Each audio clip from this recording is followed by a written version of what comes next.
Did you hear that? That was my knee.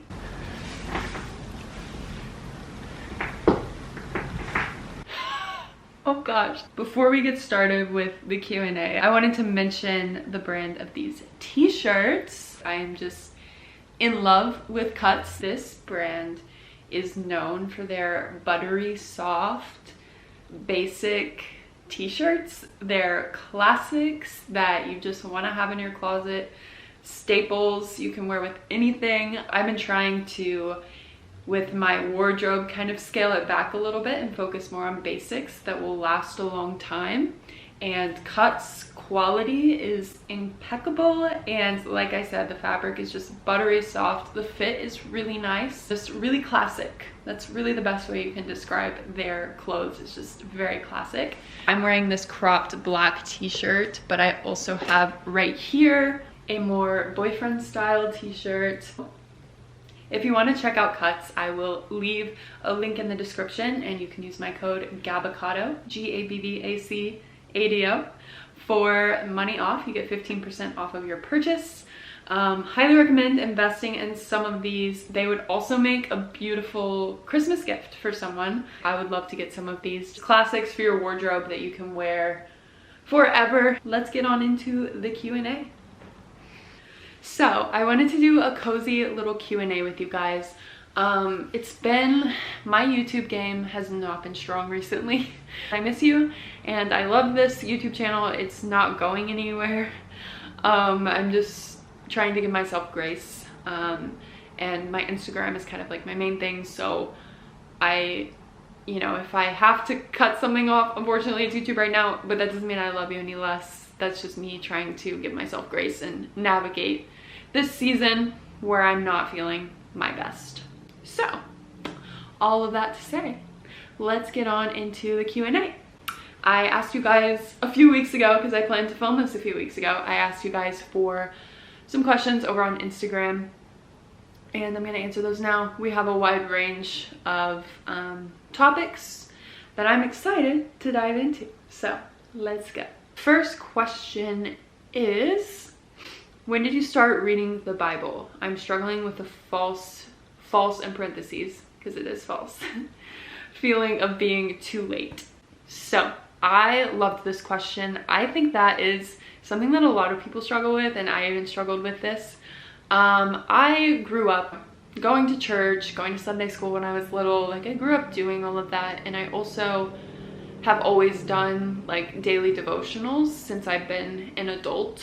Ever since I moved out at 18, that's when I started doing a daily devotional, and I've done one ever since. But I never really took it past that. So I can't really say that I was reading the Bible at that time, because I wasn't taking time to like personally dive into the Bible. I was just using the daily devotionals, which that is a beautiful thing and a beautiful way to start, and I always encourage people to actually start with those. So first, just like you said, it is false. Like, there is no late time. You're never too late to start reading the Bible. But yeah, I would just encourage you to start with a daily devotion. I will name a few that I love. I love New Morning Mercies by Paul David Tripp. I love the Jesus Calling one. That one is really great. I also love a daily devotion podcast called Morning with the Masters by Chad and Tori Masters, which I absolutely love them. If you're looking to dive into your faith in any context, I highly recommend following their YouTube channel. They're amazing. They're great. They just had a beautiful little baby, and it makes my heart so happy. But I absolutely love them, and they share a lot of videos about faith, and I just really love them. They really come at it from a great approach. Also, the Bible app, they have a great daily devotion. I also do that one every morning, and I love theirs because they have like little videos. So I will show you the YouVersion Bible app. They have like, so you watch a little video from someone, and then you go through and you like pick something that you need, and there's a little devotion and there's a prayer. And so I really love that one as well. I do that one daily too. You even ask the question, oh, you asked when did I start? I'm like trying to tell you like how to start. But that's how you start. I also, for anyone who wants to know how to start reading the Bible, Daily devotions are a great place to start, and also starting in the Gospels. So Matthew, Mark, Luke, and John, those are easily digestible, and they walk through Jesus's life and the crucifixion, and it's just a beautiful place to start. So I definitely recommend those as well. But when did I start reading the Bible? So I started, like I said, doing daily devotions at 18 when I left for college, and continued doing that as I was traveling the world and doing all of that. And I always brought my Bible with me, but I didn't take it past the scriptures that were part of the daily devotions that I was doing. It wasn't until COVID, actually. COVID was such a blessing for me in my faith walk, in my healing journey. It really was a blessing for me. And when I say that, of course, my heart and my love goes out to everyone who did not have this experience, and everyone who's negatively impacted by the pandemic. Like, 100%, I'm not saying I'm happy that it happened. I'm just saying it was a blessing for me at that time in my life, and it actually did kind of save my life, because it forced me out of the modeling industry, which was killing me, to put it bluntly. So I started reading the Bible during COVID, actually, and when I was really diving into my healing journey, I would not have found the freedom that I found from my eating disorder if it wasn't for my faith and finding my identity in Jesus and the Lord, and finding purpose in the Lord, and praying to see myself how Jesus sees me, and learning how to see myself how Jesus sees me. That has been the reason why I found the freedom that I found from my eating disorder. So that's when I started diving into that. But I will say I was very intimidated with the Bible as well. One, because I felt like I was too late. I'm 24 now. So when COVID started, it started like right after my birthday. My birthday's March 17th, and it was literally like the week after that the world shut down. So how old was I then? 22, when I really started diving into the Bible, and my personal relationship with the Lord that's taken a whole nother level in this season of my life. But that's where it all started. So yeah, I definitely struggled with the feeling like I was too late. I was intimidated by it. I also feel like history goes right over my head. It was always the hardest subject for me in school. I was very intimidated by all of it. And so I feel you, I see you with that, but I think you just have to remember that the Lord doesn't care how old you are. He's just happy to see you reading his word, and it's never too late. It's really never too late to dive into your faith, and you're going to be so thankful that you're starting this journey. Like, it's life-changing stuff. So I encourage you to set a time each day to spend a little time in the word. I'm sorry if you hear Chloe. She's barking at something. Who knows? So yeah, I hope that answered your question. That's when I started, and you're never too late. And that's how to start if you're struggling with that, even though you didn't ask that question. How do I figure out how much to eat to gain weight?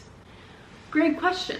I would encourage you, if you are struggling to gain weight and you don't want to count calories, and you don't want to see numbers in food, which I don't recommend if you're trying to heal your relationship with food, I would recommend you seek support, whether that is having your family make your meals and make sure you're getting enough to gain weight, seeing a dietitian, doing whatever you need to do to make sure you're eating enough. For me, I was able to know, because I had counted calories for so long that I knew, like I just knew when I looked at it what was enough and what wasn't. And so I think it's something that if you're really honest with yourself, you can know, and you just have to trust your body. If you're eating, I find that meal structures can kind of help. So not a meal plan where you're counting out calories, but if you say commit to eating 3 meals and 3 snacks every single day, and making sure that each meal has protein, fats, and carbs, and it's just not in a restrictive way, but in a I'm getting enough way, and making sure that your plate is full, and just making sure you're eating those 3 meals, 3 snacks every day. I think that's a great place to start to have a little more structure, because I think you do need structure when you're working to gain weight. And it doesn't have to be, like I said, counting calorie structure, but just the structure of consistent meals I find is very important. But if you're finding that you're still struggling to eat enough like that, then I definitely recommend that you seek out support, because you don't have to go through this alone, and it can be a lot easier with the help of other people. So Okay, next question is, what advice would you give yourself 5 years ago and 5 years from now? Whew, I love this question so much. 5 years ago, oh my gosh, my sweet little 5 years ago self. First, I would want to give her a hug. She was 19. I would want to give little 19-year-old Gabby a hug. I actually have been getting really emotional seeing my like my little Snapchat memories. And 5 years ago, I was actually in Hong Kong. I had just moved to Hong Kong mid-November for 4 months. And so I was there alone through the holidays. Like, I was there November 15th through March. So it felt like an eternity. And I just want to go back and give my little 19-year-old self a hug, because I thought I had to do that to prove to people that I could. I didn't want to. It was for modeling. That's when I was working as a model. I got a contract. I got offered a contract there, and I was like, okay, I guess I'm supposed to do this. And I felt like I had to, and I did not want to. I was terrified. I'm thankful I did it in hindsight, because I learned so much, but my intentions behind going were just to prove to people that I could. I felt like growing up I had to prove to people that I could do stuff like that, and prove to people that I was independent and strong, because I grew up really shy, and I felt like people thought that, in my mind, I just thought people didn't think I had what it took to just be independent and have a cool life, and I just really wanted to live a cool life. Because I thought that's what was success, and I thought, I don't know, I just really clung to that for a sense of identity in my life and purpose in my life, and I was seeking it in the wrong things, and it led me to a very dark place. But I had to do that to learn. But all of that to say, 5 years ago, I would probably tell myself a couple things. 1, you're gonna be okay. 2, the Lord is with you. 3, you don't have to prove yourself. 4, you're seeking your identity in the wrong things. 5, chasing the approval of others is never going to lead to the joy and the happiness that you're seeking, and a lot of other things. But that's where we'll start. I was very much seeking my approval in other people and the world, and trying to prove things to people, seeking my identity in worldly things, and that just did not lead me anywhere good, and it led to a very dark, unhappy place. So that's what I would tell myself 5 years ago. What would I tell myself 5 years from now? I'm really hoping 5 years from now that I'm married and hopefully at least starting to have a family. That's like, if you ask me what's on my bucket list or my biggest dream, like, that is the only thing right now, is just to get married and have a family. That's just like my biggest goal in life right now, and it's really hard because that's very out of my control. Like, other goals in my life, like, you know, starting a podcast and all of that, which is great and beautiful, it's like that's so in my control, I can just do that. But this is like, I just have to wait for the Lord to bring it into my life at the right timing, which can be difficult, but I trust him. But yeah, so 5 years from now, I just want to say, like, I'm proud of myself, because I know I'm in a place now where I'm just really just desiring a wholesome, fulfilling life, and I'm taking steps in my life that are going to lead to that, and I feel very at peace and very grounded in my life, and I'm proud of myself for the ways that I've grown and the person that I've become. And so 5 years from now, I don't know that I could give myself 5 years from now advice. I would say continue to slow down, but I feel like I'll be making that a priority to slow down and soak up the little things. So I don't know if I can give myself advice in 5 years. Remember, just take a moment to, like, think about everything you used to be praying for that you have now, because I feel like things will be a lot different in 5 years. So I think just to take a moment to thank the Lord for all the prayers that have been answered. Maybe if they weren't in the way that I wanted them to be, I know he's still faithful to answer them. So that's that. I love that question though. What's a recent win that you've had? A recent win that I've had, I don't really know. It's hard because I'm not, like, working toward, you know, like with my eating disorder, it's easy to be like, that's a win. Like, I eat that food, that's a win. But now I don't have anything that's quite as tangible. I'm working through a lot of like inner spiritual work with the Lord and like healing stuff, like internally, emotionally, spiritually, mentally. So I want to answer this question. I will say I'm proud of myself for the ways that I've grown spiritually and the ways that I prioritize that, because I feel very at peace in my life in that area, and I'm thankful for that. And just the ways that I've taken this health journey that I'm walking through with this pituitary tumor that, you know, if you had told previous Gabby even like a year ago that this would be my future, I don't know how I would have handled it. I think I would have been a mess and probably not functioning. And so I'm proud of myself. I think it is a win that I am just choosing to take this to the Lord and surrender this to the Lord and finding peace in Him, and I am functioning and I am feeling peace about it, and I'm feeling grateful actually to have a tumor because of the ways that I'm growing through it. So I think I'll call that a win. We'll say that's a win. Next one is, do you see yourself living in Texas for most of your life? If not, where would you like to go? This is a very good question. I've had a lot of growth with that this year. That was one of the things that I was actually placing my identity in. I was convicted of that this year.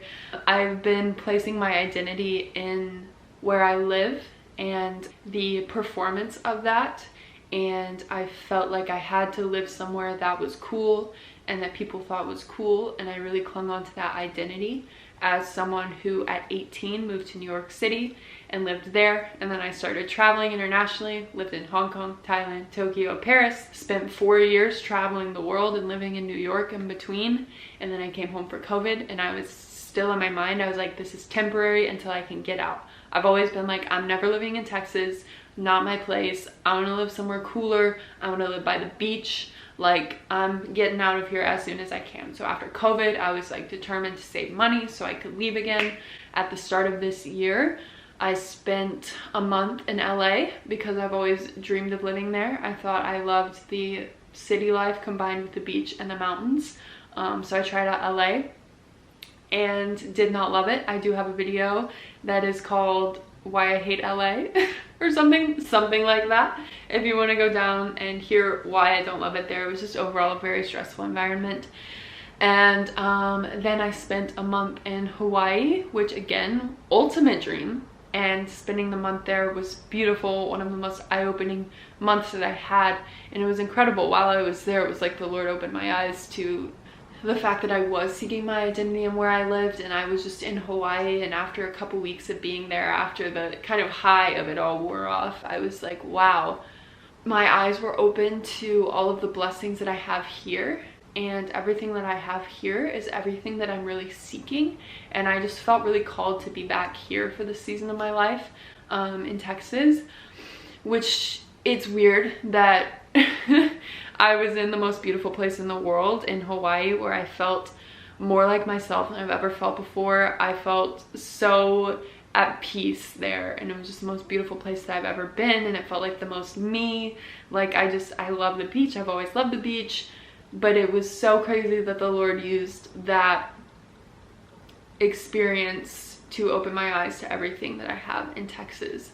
And I really just felt called to come back here. So I came back to Texas, and I felt like, okay, I'm just gonna be there through the summer, and then I'm gonna figure out where I want to go next. I still thought I was leaving. I just felt like it was a season that I was supposed to be here, and I thought the summer, but I really felt like the Lord was gonna give me clarity by the end of the summer on where I'm going next. I kind of thought I wanted to move to Austin or Dallas because there are more people my age there. So I felt like I would be moving again, but I just really had this feeling that my eyes were going to be opened by the end of the summer. And throughout the summer, I made some really close friendships that felt very intentional and felt like a gift from the Lord.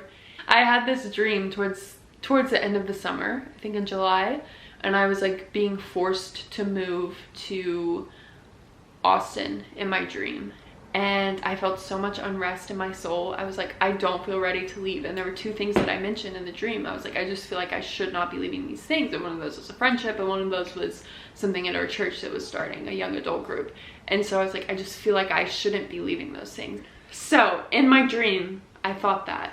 I didn't realize the significance of the two things that I mentioned in my dream until August. By the end of summer on the calendar, very significant things had happened in my life that pertain to the two things that I mentioned in my dream that I didn't feel like I should be leaving. And it's like ever since then I have felt nothing but peace about putting down roots here, and I feel so excited and I feel so thankful, and I'm just like craving a wholesome life.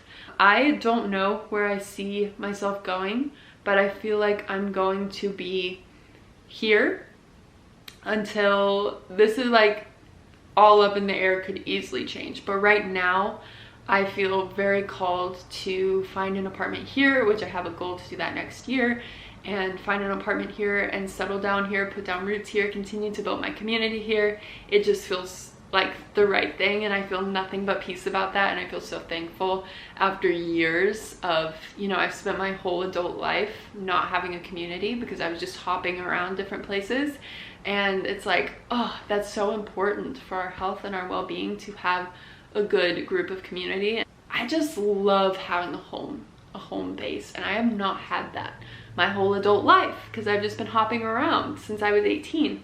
And so I'm just so excited for that, and I just want to have, like, I just dream of having this wholesome life with a husband and kids, and just like very wholesome, like very wholesome. That's my dream.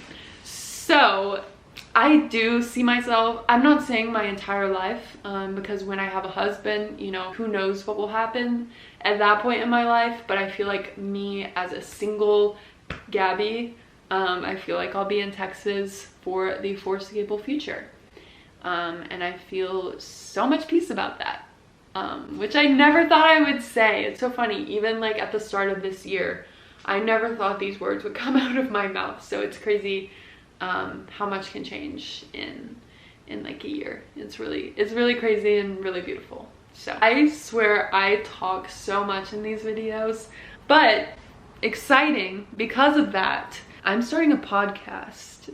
And I'm very excited. It's gonna be called Soul Fed. I've always known since I started a YouTube channel that that's something I want to do, because I end up filming for like hours. I'm like, no one's gonna watch that much of a YouTube video. So like I have to cut so much of it out, but it's like, because I talk so much, maybe I should just start a podcast. So that's what we're doing, and I'm very excited about it. I'm planning to launch it in the new year. So be on the lookout for that. Soul Fed with Gabby. I'm so excited. Next question is, do you ever struggle with loneliness? I struggle to make friends and I've never had a boyfriend. Girl do I. I know that struggle very well. I've struggled with loneliness probably my entire life. I grew up very shy. I've never been one to have a lot of friends or to make friends easily. I just struggle with loneliness. I struggle to connect with people because I am a very like deep person. Like I just want deep friendships that, you know, you can go deep with those friendships. Of course I love to be like goofy and silly and light, but I want friends who are like gonna be there for me through thick and thin, and we can talk about deep stuff with.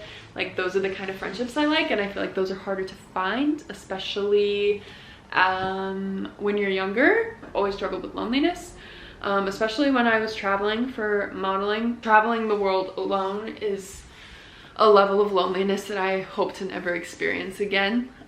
It was really challenging just being on the other side of the world alone and staying with other models that I felt like I did not connect with at all. I would cry myself to sleep a lot of nights because I was lonely and homesick, and so I can definitely understand this, and I feel the no significant other thing loneliness a lot. That's something I have to give to the Lord daily, because I do feel very lonely in that area sometimes. I just would love to share life with someone, and that's a big desire of my heart. But I do feel like there's a lot of beauty that can come from singleness. Yeah, all that to say, I totally understand the struggle of loneliness. My personal relationship with the Lord and my faith has helped me find a lot of peace in that. I do just want you to know, like, you're not alone in this, and you're not weird, you're not broken, you have a beautiful soul. You just got to find the right people in your life. It's a very human thing to struggle with, and I'm sending you so much love because I know it's a real struggle and a real battle sometimes. You're not unlovable, you're so loved, and you're gonna find the right people. I think also trust that. I would rather struggle with loneliness than be with the wrong people, and so just trust that the right people are gonna come into your life at exactly the right time. Next question. In what ways do you see the Lord daily? I love this question. I see the Lord in so many different ways, and that's something I'm actually trying to be more intentional about, is just throughout my day intentionally asking myself, like, where do I see the Lord right now?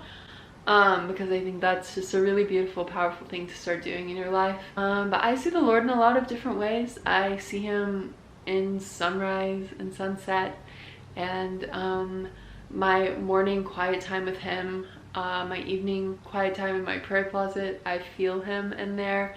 I see the Lord in my friendships. Oh my gosh, I could cry with some beautiful people in my life that I just see the Lord in so much, and I'm so thankful for that. Like, every day I'm so thankful for the beautiful people he's placed in my life that I see the Lord in. I see the Lord in the moments of joy that I have, the moments of peace that I have, the peace in the midst of my circumstances that I didn't think I'd be able to feel peace in. I see the Lord in that in crazy ways. I see the Lord in the sky, in nature. I see the Lord a lot in nature on my walks. I see the Lord in love, in the friendships and community, with my parents. Like, I see the Lord in my job, just how he orchestrated that so beautifully, just how he turned pain into purpose in my life, and that's my career now, and I think that's really beautiful. So I see the Lord in a lot of different things, and I'm trying to be more intentional. I'm seeing him now every day in the Advent story in the Christmas season, which is just so beautiful, and just seeing him in ways I've never seen him before, and I'm so thankful for that. So yeah, I hope that answered your question. I see him a lot, and I'm really thankful for that. Next question. How long did it take you to get your period back? I have a whole video on how to get your period back and my journey to getting my period back, so definitely go search those. I actually have 2 videos on how I got my period back after losing it for 5 years, but I will say it probably took close to a year for me to get mine back personally, a year in recovery, or maybe a little less in like serious recovery. It might have been like 9-10 months seriously committing to recovery. So yeah, but that's just my personal story. Everyone is so different, especially when it comes to getting your period back. So give yourself a lot of grace and compassion in the season, and try to just trust your body. Curious how your ED coaching is going and how you feel being in recovery and coaching. I absolutely love it. It feels like it's full of so much purpose, and I'm so passionate about it. And the clients that I have right now, it's like insane how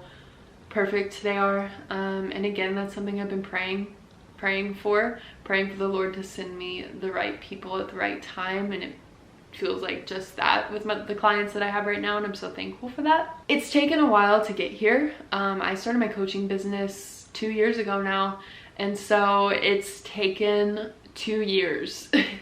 Like, it's taken up until this year for me to find confidence in myself to do this, and a peace about it, and just direction with it. It's taken a lot of trial and error, trying different things to find the flow and the peace and the purpose that I found with it now. And I'm just so thankful every day for it.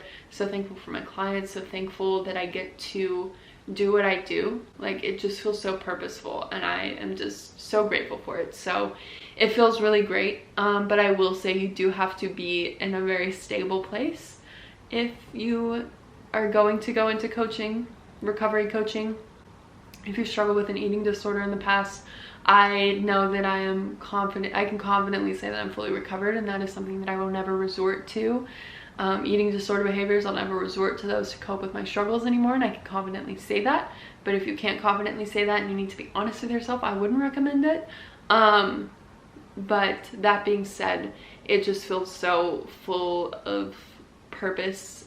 It's going really well, and I'm so thankful for how it's going. That being said, if you're interested in my coaching, I'll leave a link below for you. I absolutely love what I do, and I love that I started with IIN, the Institute for Integrative Nutrition, and studied holistic health. I'm grateful that I started with that, and then I added on the eating disorder intuitive therapy, which is an eating disorder recovery coach certification. And I feel like I kind of merged the two to just create holistic eating disorder recovery, and I love that. Like, I love it, and that's how I found healing myself, and so I love that I get to share that with other people now. It's just really beautiful, and I'm so grateful for my clients, and I'm so grateful for you guys. Yeah, so I think I'm gonna close out this video now. I love you guys. I'm so thankful for you. I'll see you very soon. If you have any video requests, as always, leave them below. I love to hear from you guys. I love to hear from you guys. So if you have anything to say, any comments, questions, concerns, video requests, leave them below. If you have any prayer requests, leave them below. I'd love to pray for you guys, or shoot me a DM on Instagram. And yeah, thank you for being you. Don't forget to check out Cuts clothing, linked below, and use my code GABBACADO for 15% off. I love you guys. I'm so thankful for you, and I hope you're having a beautiful start to December. Go do something kind for yourself, and I will see you in my next video. Bye guys.